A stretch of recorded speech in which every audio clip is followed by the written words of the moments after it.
He had a lot of different comments. You know Aaron well. Some of it, he's kind of gotten into this manifesting thing and, whatever. To each their own. He puts it out there. When you heard his comments, is your reaction he's coming back or not?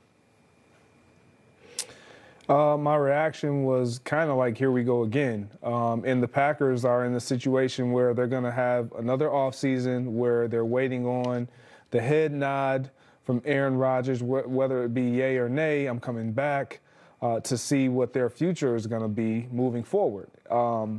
Look, this is something that they know that they're going to be up against each and every year if he does decide to come back because of where he is in his career. And they ended the year well as far as winning some games. They didn't end the year the way that they would have hoped. But in my opinion, I don't know if we do see Aaron Rodgers back. But if there are any takers for a trade, I don't think he retires. I don't think he's going to just walk away from the game.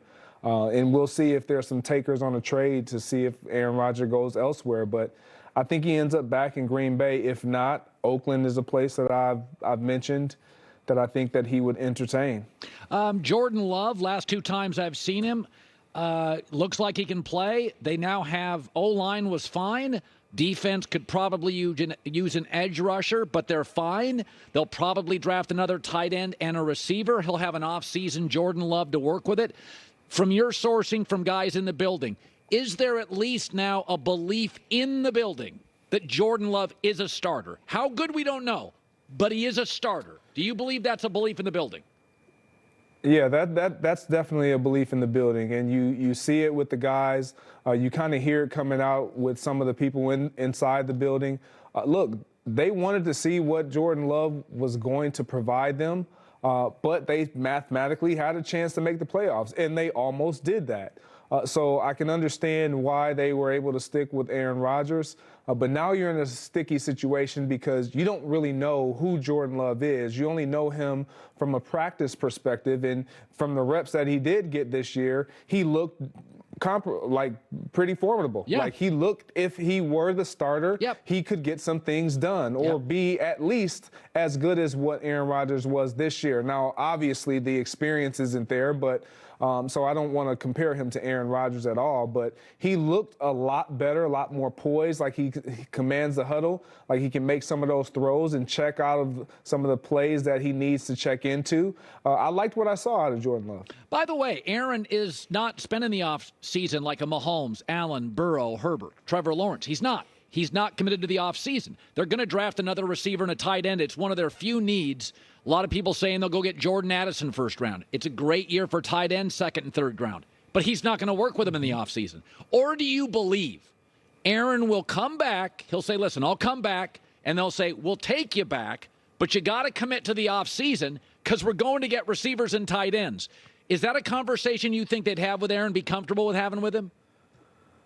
Well, I don't know if it's a conversation that they would have. I think it's a conversation that they should have with us all witnessing what transpired this year and how long it took for the continuity to develop and the chemistry to develop between he and the young receivers. That was always an out. That was always something that was going to be an excuse. The relationship, the chemistry not there. And a large part of that was missed because of there being no Aaron Rodgers in the offseason. So if you don't want to entertain that, again, obviously he's developed some rapport with those guys now. But if you bring in some other young guys, you're going to have to go through the same thing all over again. But again, He's earned the right. I'm not going to sit here and act like he hasn't earned the right to pick and choose if he goes back for an off season because it's a long season. It's a lot of wear and tear, and he's asked to do a lot, and he should be with the price tag that's on him as a Green Bay Packer. All right, Greg Jennings on after us. First things first, 1 hour and 15 minutes from right now. He's in New York City. Good seeing you, Greg. Thank you. Always a pleasure. You bet. So we'll see. I think Green Bay is not had the courage to step up and take control of the relationship, but he's a talented employee and he's got some leverage. Tonight's Georgia TCU. I like Georgia. I think TCU sort of emptied the emotional bag against Michigan. Michigan kind of ignored them. rolled their eyes at them. That's very powerful. Now they have to, in a week, coach who doesn't feel like an elite coach. Their offensive line fell apart in training camp, and Tom got him into the playoffs. So he has more than enough ability to keep playing. I think the three things that attract Tom at this point, a smart offensive head coach and weapons. Vegas, Niners, Dolphins feel like the spot for me. And those are good quality lifestyles. Bay Area, Las Vegas, Miami. Tom not going to go to Indianapolis at this point. Too big of a star. It's like Shaq left Orlando. There are certain places Tom works. I mean, the very beginning of Tampa, he's having to practice in a high school stadium. He walks into the wrong house in the neighborhood. I think Vegas feels right. A lot of weapons, offensive coach Josh McDaniels. Miami feels right. He's already in the state. Doesn't want to move his kids maybe out west. And I think Vegas feels very right because of stories that have broken. And what's interesting about the Raiders here is if they trade Derek Carr, and they do it here pretty quickly, around Valentine's Day, and they can say, let's say, get a second or a third. The Raiders already have a first, a second, a third, a fourth. I think they have a couple of fifths. If they can get a second and a fourth, whatever you get for them, you got a lot of picks. You can solve that defense. Seattle solved their O-line and running game in a draft and their corners. So the Vegas thing is very, very interesting. They've got a lot of draft capital, could have even more with Derek Carr. But when Brady left New England, the question was age. Well, he's still old, and we know he can play old.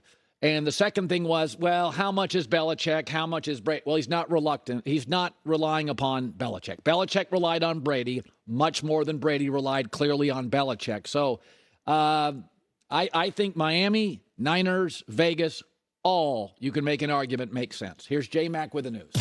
No. Turn on the news. This is the Herd Line News. We didn't talk about this yet, but the Buffalo Bills-Patriots game kicked off Sunday, the 1 p.m. game, and Nyheim Hines took it to the house. I don't know about you. I got goosebumps. As this was happening, I was like, is this real? And then afterward, Josh Allen, of course, talking about the Damar Hamlin injury situation and the opening kickoff return. Here's what the quarterback said. You know what, the truth, it was spiritual. It really was. Bone chilling, like it was special. I can't remember a play that touched me like that. I don't think in my life. So it's probably number one. Just something I was going around my team saying, God's real. Like you can't draw that one up, write that one up any better. And I was just told by Kevin Curran, it's been 3 years and 3 months.